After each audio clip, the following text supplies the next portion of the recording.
Outro olhar. A apresentação Kleber Benvenu. Olá, bom dia.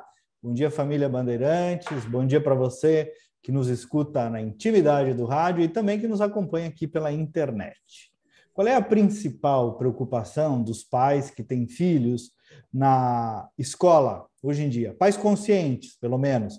Por que o ensino tradicional, esse que está sendo ministrado aí, não está dando o resultado esperado, seja na educação pública, seja também na escola privada? E quais os caminhos alternativos para mitigar isso na educação formal dos nossos filhos? E fala alguém aqui que compartilha dessa dor, dessa reflexão, dessa preocupação, pai dos meus 3 filhos também em idade escolar. Nos meus espaços, na Bandeirantes e nas emissoras parceiras, mais do que apontar caminhos, não é o meu papel apontar caminhos, eu tenho procurado questionar a lógica do Paulo Freire, questionar a pedagogia brasileira, questionar os motivos pelos quais a maioria dos alunos do ensino médio, por exemplo, não consegue produzir um texto com ideias medianamente concatenadas, questionar por que a qualidade de aprendizagem não melhora, mesmo com mais investimento em educação nas últimas décadas. E quando eu proponho esses questionamentos, eu vou confessar para vocês, recebo uma saraivada de críticas e revoltas contra uma espécie de supremacia sagrada de uma área pedagógica que não pode ser questionada. Quem és tu para questionar a educação e o Paulo Freire? Ora, sou apenas um rapaz, né? Um pai preocupado, convencional, talvez um jornalista com outro olhar, que é justamente o nome do nosso programa, e então questiono mesmo. Pois bem, hoje, mais do que questionar, nós vamos mergulhar um pouco num caminho novo e, ao mesmo tempo, tradicional. Então, nos 30 minutos que nós temos, vamos falar da experiência da educação clássica, das artes liberais, entender do que se trata e recuperar um pouco os fundamentos que efetivamente deram certo nessa arte de ensinar e aprender. Eu sou o jornalista Kleber Benvenu e hoje converso com o professor de artes liberais do Instituto Igo de São Vítor, poeta e cantor lírico Clístenes Hafner Fernandes. O Instituto atua nas áreas de cultura e educação, coordenando atividades e iniciativas nos mais diversos campos do conhecimento, como línguas clássicas, humanidades, artes liberais, que envolve gramática, retórica, lógica, aritmética, geometria, música e astronomia, e ciências da natureza. E agora o Instituto está também criando o Colégio São José, ali em Nova Santa Rita, um projeto de escola que prevê a retomada da educação clássica a partir de técnicas e conceitos gregos, romanos, cristãos, alicerçada em preceitos da educação dos poetas, oradores, filósofos, nas doutrinas de Platão, Aristóteles, Cícero, Quintiliano, Plotino, Santo Agostinho, Santo Alcuíno de York, Hugo de São Vítor, jesuítas e muitos outros de que pouco se fala. Enfim, esse é o nosso tema, esse é outro olhar. Clístenes, bom dia. Em primeiro lugar, obrigado por estar aqui, meu querido. Bom dia, Kleber. Bom dia a todos os ouvintes.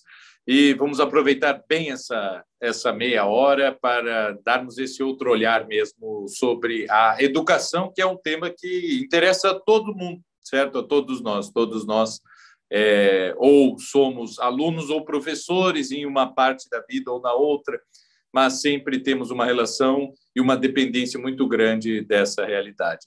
Verdade.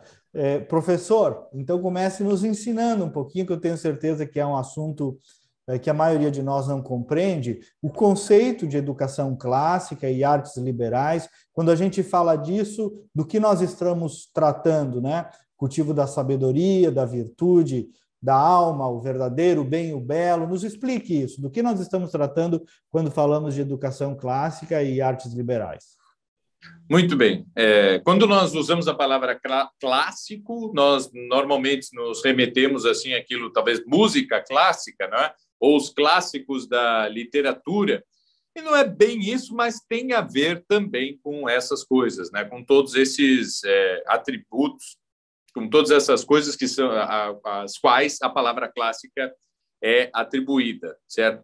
E nós não podemos confundir com talvez a educação tradicional, que é muito criticada pelas pedagogias modernas do século XX, porque tudo aquilo que é criticado por autores do século XX, como também o Paulo Freire, né? Mas não somente ele, como o próprio Piaget, como o Vygotsky, como a Maria de Montessori, como o Ivan Illich e tantos outros pedagogos do século XX, eles criticavam muito a educação tradicional, e nós também, certo? Nós criticamos essa educação chamada pelos teóricos do século XX tradicional, porque essa educação é a educação da Revolução Industrial, é a educação que transformou, é a proposta que transformou as escolas em verdadeiras fábricas, né? Onde eu toco uma sineta, todo mundo vai, cada um para o seu lugarzinho, como é numa fábrica, e não vamos entrar aqui no mérito de se a fábrica tem que ser diferente ou qualquer coisa assim, né? Mas a escola nós concordamos, certo? Há um consenso geral de que tudo aquilo que nós fazemos hoje parece uma educação muito tradicional, mas essa tradição é a tradição do século XIX e que nós não queremos voltar a essa tradição, certo? Nós queremos ir muito além. Nós precisamos não olhar para os últimos 50 anos, nem para os últimos 100 anos, ou 200, ou 300 anos. Nós temos que olhar para os últimos 3.000 anos. Essa é a proposta da educação clássica. Tudo aquilo que nós realmente temos contato, certo? Desde a invenção da escrita, e que chegou até nós, desde os povos mais antigos, como egípcios, mesopotâmicos, sumérios, certo? Babilônios, enfim, passando pelos gregos, fenícios, hebreus, romanos, passando por toda a Idade Média, Renascença, século XVII, e chegando até nós, e nós vamos olhar e vamos dizer, olha, em todos esses períodos da história humana, nós precisamos ter em mente que, primeiro, eram pessoas que estavam ali, e essas pessoas estavam educando e sendo educadas, e a inteligência delas não mudou, não é, para nós. Nós não somos mais inteligentes do que um homem há 3.000 anos atrás. Não é porque nós temos um iPhone, um computador e podemos andar de avião, é que nós somos muito mais capazes, né? E temos, claro, uma tecnologia que nos possibilita uma vida muito mais fácil materialmente. Agora, intelectualmente, certo? Espiritualmente, psiquicamente, não é o caso, certo? Nós temos os mesmos anseios e os mesmos problemas de um homem de pelo menos 3.000 anos atrás. Antes disso, a gente não sabe direito, porque nós não temos os registros históricos tão concretos para falar dessas situações. Então, assim, a primeira coisa, a educação clássica, ela é ampla, no sentido de, olha, não é o que disse o fulano, ou beltrano, ou ciclano, 4, 5 ou 6, não, nós temos que olhar para toda a história humana, e mesmo de outras culturas, para a China antiga, para a China medieval, Japão antigo, Japão medieval, né? Então, quando nós vemos que o método Kumon para ensinar matemática, o método Suzuki para ensinar música, são métodos muito valiosos, nós vamos absorver isso e vamos aplicar esses métodos também, não é? Mas nós vamos olhar para a história toda e ver aquilo que pode ser classificado. Nós podemos criar classes, hierarquias e escolher sempre o melhor. A educação clássica, no fim das contas, é escolher o que há de melhor em toda a história humana que nós pudermos abarcar, não é? E não nos focarmos especificamente num período exato, num período específico, com o uso de uma tecnologia específica, com um tempo, uma carga horária específica, com uma idade para se aprender certas disciplinas, não é muito determinada ou coisa assim. Não. Nós vamos olhar para tudo e vamos ter um esforço por classificar, certo? Todas essas coisas e oferecê-las a todos aqueles que realmente queiram. Clístenes, tu está falando aí da abertura, né, de uma abertura intelectual como um pressuposto do ato de ensinar e do ato de aprender. E aí eu queria ver uma análise tua do inverso. Os resultados tristes da educação brasileira como um todo decorrem eventualmente ao contrário disso, de um fechamento em poucas experiências, em poucos modelos, em lógicas de pedagogia que não deram certo. Tu está propondo aí, na verdade, uma abertura, e a gente teve demais um fechamento, um bitolamento em poucas pedagogias, não sei se eu me refiro do jeito tecnicamente correto. Exatamente, né? Não, desde que existe um Ministério da Educação no Brasil, nós temos uma melhora impressionante e sempre exponencial da questão material mesmo. Nós temos mais salas de aulas, nós temos mais vagas em todas as escolas, nós temos mais professores ensinando, temos diversas coisas, né? Então, as escolas hoje são, na sua grande maioria, estamos falando mais de 90%, são todas equipadas com espaço para esporte, com laboratórios, com bibliotecas e tudo isso. Enquanto que, antes da existência de um ministério, realmente isso era muito mais fechado. Nós dependíamos muito da iniciativa privada, mesmo para administrar recursos públicos, né? E a educação realmente não atingia uma grande parte da população. Cria-se o Ministério da Educação. Porém, para além de legislar sobre a questão material, de pagar professores e oferecer estrutura física e material, o Ministério da Educação passa a legislar no que deve ser educado, no que deve ser ensinado, quais livros devem ser utilizados, como deve ser a formação do professor, qual é o tempo necessário para se aprender alguma coisa, como se alguém soubesse, não é? Se eu tenho uma turma de 20 alunos, já é difícil eu precisar quanto tempo cada um deles precisa para aprender trigonometria. Cada um vai ser uma realidade diferente de todos, né? Eu não posso determinar isso, né? Ninguém, por mais que estude a psicologia humana, o desenvolvimento da criança e do adolescente, ninguém será capaz de dizer com precisão minimamente acertada, quanto tempo um aluno necessita para aprender língua portuguesa de forma satisfatória, por exemplo. E o que é a forma satisfatória, não é? Então, o Ministério da Educação começa a legislar num país de dimensões continentais, com realidades totalmente diversas, não é? Então, quando a gente vê aqui no Rio Grande do Sul que os alunos começam no inverno, as aulas começam ainda está à noite, certo? E é frio, e não pode existir uma legislação para uma escola na Serra Gaúcha que para o interior do Piauí. São coisas totalmente diferentes, né? Em questões materiais e intelectuais também, certo? Porque quanto tempo se consegue dar realmente aula num lugar com calor muito forte por volta ali pela 1 da tarde? Não é discutido isso. O importante é ter a mesma carga horária, se é eficaz ou não, dane-se, porque ninguém está nem um pouco interessado na eficácia. O importante é implementar a lei, né? Como se abaixo de lei alguém aprendesse alguma coisa. Mas tu não sabes matemática, mas é lei que todos os brasileiros devem estudar tantas horas durante a sua juventude de matemática. Bom, pode ser lei, mas se eu vou aprender ou não, bom, isso aí não é lei. Não é lei aprender, certo? A lei é submeter-se àquela rotina. Aprender ou não, bom, isso aí não tem. Isso aí não tem como legislar, certo? Mas é o que acontece, né? Então, assim, quando nós temos uma legislação extremamente engessada pela questão da formação de professores, né? Como quando se diz, não, 4 anos de licenciatura, tu te formas um professor. Eu disse, tem professores que precisam de 2 e tem professores que precisarão de 10? Não sei, certo? O estágio obrigatório é tantas horas. Como assim, certo?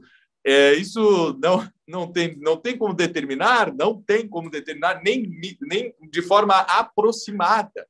Varia muito. Não é um processo industrial, a educação não é um processo industrial. Cada realidade social, econômica, regional, física mesmo, depende de uma iniciativa daquela própria comunidade.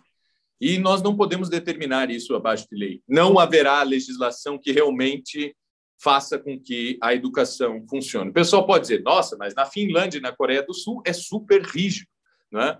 A lei se faz cumprir e tudo isso, né?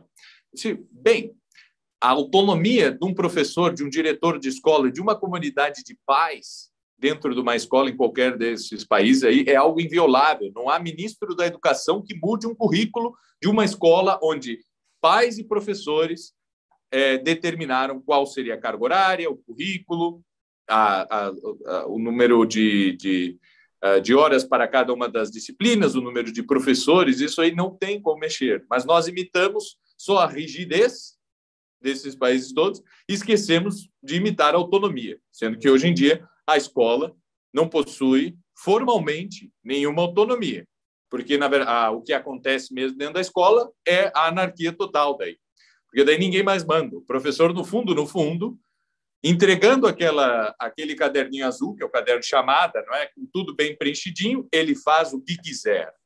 Sempre. Não há fiscalização nem de nenhum outro tipo, não é? Eu acho que também não precisa ter, mas o que dizem, não, é tudo fiscalizado, é tudo... Não há, certo? Não há fiscais nas escolas. Não há nada além daquele sagrado caderninho azul de chamada que a Secretaria de Educação exige que seja entregue todos os semestres. E, bem, fora isso, fazes o que tu quiseres, não é? Então, bom, temos que nos submeter a isso, não é? Paciência, não é? Isso não é, digamos assim, os interessados mesmo não têm muita força, certo? A não ser por vias políticas, não é através da educação que se pode mudar essa realidade, isso é uma questão política, totalmente alheia à realidade educacional mesmo, né? E aí é que está a grande luta, né? Eu tenho educação que não tem nada a ver com política e tenho realidade política, certo? Projetos de lei, estabelecimento de currículos, das leis e diretrizes e bases, todo o funcionalismo de uma Secretaria da Educação, de um Ministério da Educação e tal. E essas coisas são muito diferentes umas das outras, certo? Porque o professor, ele não... Eu digo como professor, eu não tenho tempo nem de pensar nessas coisas, né? Eu me preparo quando é para dar uma entrevista como essa e tal, assim, para ter as informações sempre em dia. Mas eu não tenho tempo. Eu realmente gasto meu tempo todo preocupado em literatura, gramática, história. São essas coisas que ocupam todo o meu dia. Eu não tenho como realmente conhecer nem a legislação toda. Tu está falando um pouco de um aparelhamento, de um certo culto ao formalismo que se sobrepôs a uma análise qualitativa do resultado final, que é de formar os alunos, né? É o problema crucial da educação, um pouco isso que tu está dizendo, que não tá sendo enfrentado, né, Cleiton? E o que mais me dá coceira é que pouca gente no Brasil, no ambiente pedagógico, no ambiente político, que tu falaste aí, está percebendo isso. O que eu ouço de ti, não ouço em outros lugares, muito pouco, né? Falta de crítica, de autocrítica e de preocupação social com esse lastro de ignorância que nós estamos produzindo, né? E eventualmente até de desvalor para as nossas crianças e adolescentes. Enfim, é por isso que nós estamos tratando aqui. E aí eu queria migrar agora, Clístenes, para compreender um pouco, então, o papel do Instituto Cultural Hugo de São Vítor e do colégio, do projeto do Colégio São José, que vai ser ali em Nova Santa Rita. Queria que tu nos explicasse essas iniciativas aí que estão surgindo. O Instituto já existe, né? E o colégio nos fala sobre isso. Muito bem. Então, o projeto do Colégio São José, que foi lançado agora há poucas semanas atrás ainda, é algo que nós estamos buscando parceiros e pessoas que queiram estar junto conosco, porque ele não é um projeto, digamos assim, só do Instituto, ele é de todos aqueles que têm interesse em fazer algo realmente personalizado, certo? De atender às necessidades de cada aluno individualmente, de oferecer para todos aqueles que realmente queiram todas as condições de estudar ali, certo? Com fundo de bolsas, com financiamento de todas as formas possíveis, porque a ideia não é gerar lucro, até porque o nosso instituto também nunca foi a ideia gerar lucro. Na verdade, a gente sempre gastou muito mais do que ganhou nos últimos anos, né? Bem, o Instituto Hugo de São Vítor, ele nasce concretamente em 2010 com um grupo de estudos de pessoas que simplesmente, ali, jovens adultos, 20 e poucos anos, mais ou menos, em média, e que se reúnem nos fins de semana, ali num sábado à tarde, para estudar certo? Por uma questão de gosto e interesse pessoal, assim, né? Depois até um pessoal ia tomar uma cerveja, o outro ia jogar um futebol e coisa assim, mas tinha ali um momento, num sábado ou num dia da semana à noite, de sentar e estudar, certo? Vamos ler este livro, vamos ler comentários a estas obras, vamos estudar essa disciplina específica, vamos estudar esta língua e coisas do tipo, né? E daí, em 2014, é formado para nós conseguirmos alcançar mais pessoas e divulgar mais esse trabalho que a gente já vinha fazendo nos últimos 4 anos. E em 2014, nós fundamos o Instituto Hugo de São Vítor e começamos a oferecer alguns cursos pela internet e presencialmente, porque era uma demanda que existia, não é? Muitas pessoas de fora de Porto Alegre, mesmo de fora do estado, gostariam de ter acesso ao material, né, e a esses grupos de estudos que estavam se desenvolvendo, e aí nós começamos a disponibilizar isso em forma de aula pela internet, mas sempre continuamos com as nossas atividades presenciais, né? E já em 2016, nós começamos com a idealização, depois de muito estudar história da educação, depois de termos nós mesmos, todos nós que somos professores e trabalhamos no Instituto Hugo de São Vítor, termos uma experiência em escolas e em diversos outros ambientes educacionais e culturais, nós começamos a formular o projeto do Colégio São José. E fomos também indo atrás de locais, vendo as demandas, vendo onde seria mais viável a construção desse colégio, até que 5 anos depois, né, nós já com o projeto pronto, sempre com algo a ser aprimorado, sempre aberto a opiniões, a dicas, a qualquer questão que venha a contribuir, nós sempre estamos abertos, mas para oferecer um tipo de escola que não é nova, não é inovadora, não é revolucionária e tal. Não, nós só queremos fazer, dentro do possível, aquilo que de melhor foi feito, como eu dizia lá no início, nos últimos 3.000 anos. Então, se há uma forma boa de ensinar matemática na Babilônia e no Egito, nós não vamos perder isso. Nós vamos ensinar a sério. Se há uma forma boa de ensinar matemática no Japão moderno, nós também vamos fazer. Se há uma forma extremamente eficaz de ensinar música, e nós temos a notícia, olha, é lá em tal lugar que se ensina com este método e os resultados são excelentes, nós vamos copiar. Se há algo bom para se ensinar línguas, uma metodologia renascentista, nós vamos copiar, nós vamos fazer o que de melhor, não é? Sem ter nenhum apego a qualquer ideólogo, qualquer filósofo mesmo da educação, pensador, mas a ideia é conhecê-los a todos, né?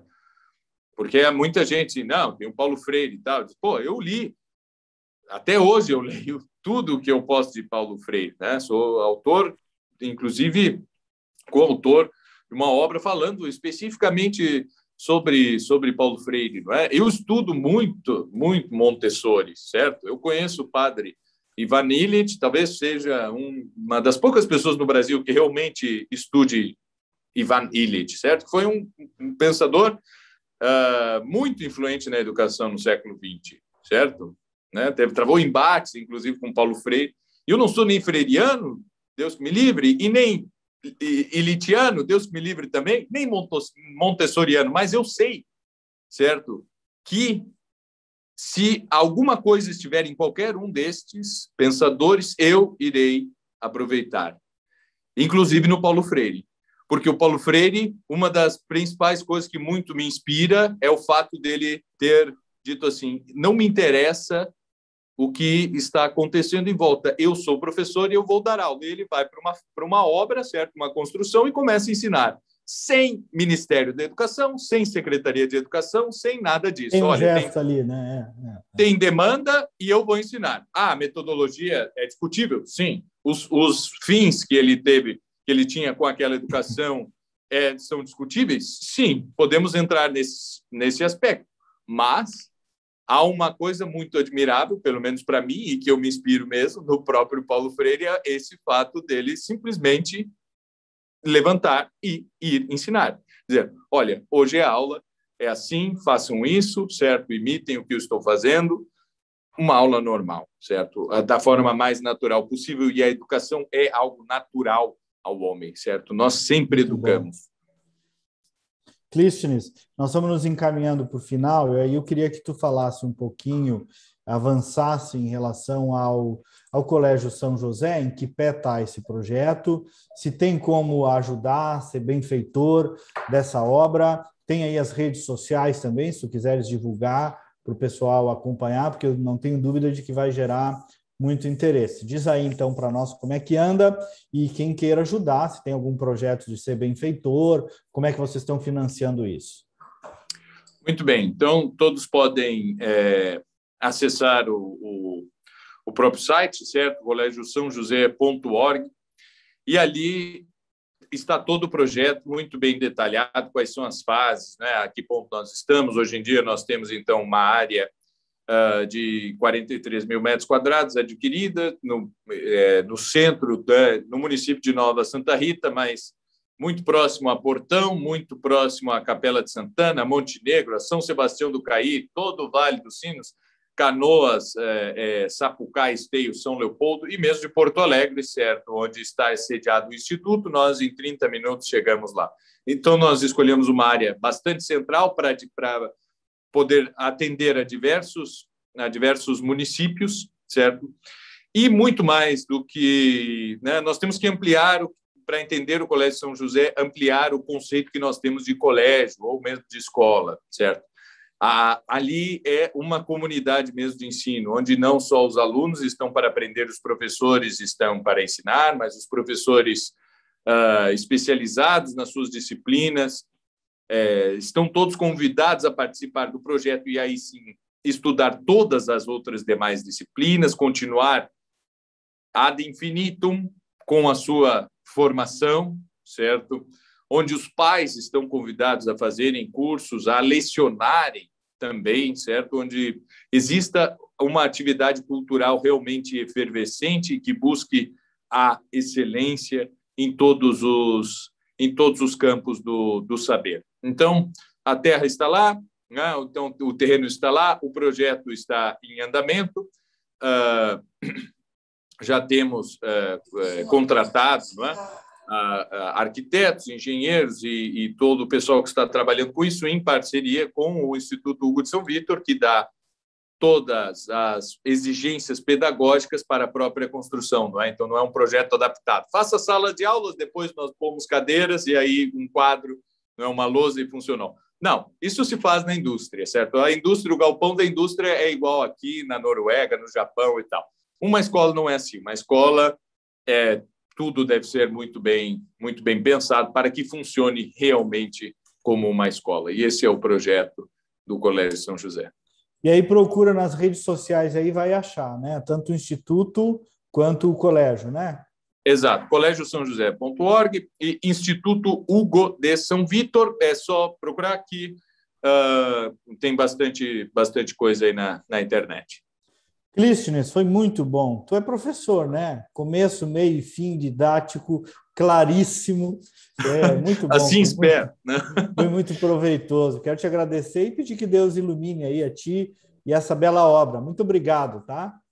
Muito obrigado, Kleber. Muito obrigado a todos que tiveram paciência aqui de me ouvir.